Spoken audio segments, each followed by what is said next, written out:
My wife has had a rough few months at work. She's been buried in deadlines and was really looking forward to some time off at her grandparents' cabin. Her only plans were to read a few books, sit by the lake, and not have to think about anyone or anything. I told her I might do a little fishing while we were up there, and she said fine, as long as she could do her own thing too.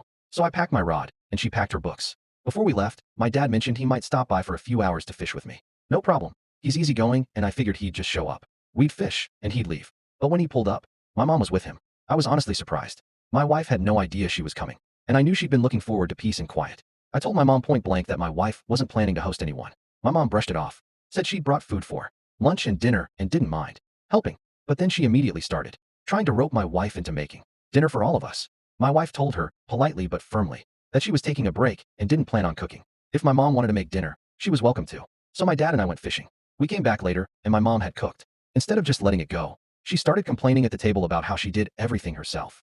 My wife didn't say a word. She just took her plate, went to the bedroom, and ate in peace. My mom kept going about how rude my wife was, how she could have helped, and how a good hostess doesn't leave her guests alone. That's when I told her she technically wasn't invited. My wife had no expectations to entertain anyone, especially not in her own cabin while she's on vacation. My mom got upset and said, "Well, I wouldn't have come if I knew that." So I said, "Then maybe next time, take the hint.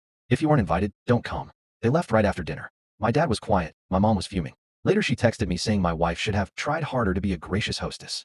I told her maybe she should try not being an unwanted guest. Now she's telling my siblings that my wife is cold and disrespectful, and I'm the one who humiliated her. So, AITA for calling my mom an unwanted guest and not defending her feelings?